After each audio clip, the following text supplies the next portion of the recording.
video, I'm going to show you how to become a millionaire while making $40,000 per year. So let's jump right in. Hey everyone, this is Lauren Mack with Hacking the Rat Race, and I would love for you to hit the like button and subscribe so you don't miss any more videos on money, saving, and investing. And like I said, today I'm going to show you how you can become a millionaire while making $40,000 per year. If you stay to the end, I'm going to show you a way you can supercharge this so you can turn that $1 million into over $3 million. Okay, let's jump right in.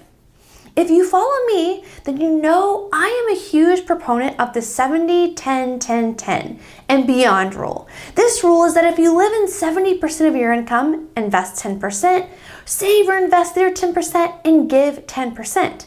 The beyond piece is that this is an initial goal, not the final goal. As you start investing and making more money, then if you keep your living costs the same or relatively the same, then the investing and giving portion grows and grows until you break out of the rat race and you're truly free. Making $1 million while making $40,000 a year may seem impossible, but it's actually easy with time on your side.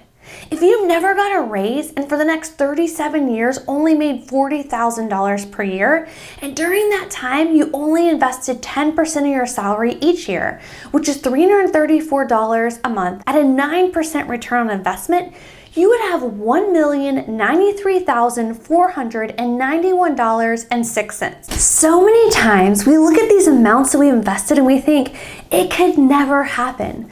But let's say you had the exact same amount invested, but you're able to get a 10% return on your investment.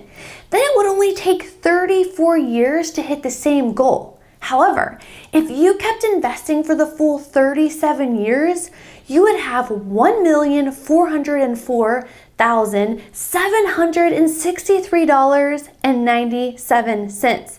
That's an extra $311,272.91.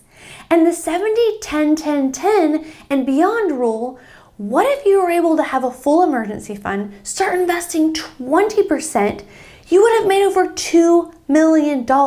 Here's the crazy part. The likelihood that you would get a raise and grow in your career is almost a given. So this is assuming you never got a raise for the next 37 years and you were not able to hustle and hit your goal even sooner than expected. Another major takeaway from this is that with some goals and financial discipline, you can easily be a millionaire with time on your side. But the other major takeaway is look at what the difference a 1% return made. In the first example, the difference in a 1% rate of return over the same amount of time was $311,272.91.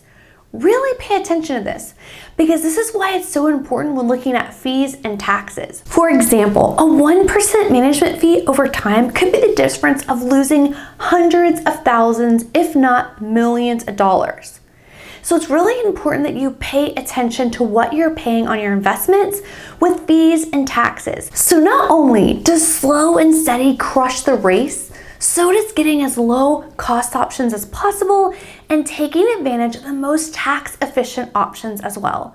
This could be the difference investing in a Roth IRA or a traditional IRA or investing in an ETF as a mutual fund. If you're like, a what and a what?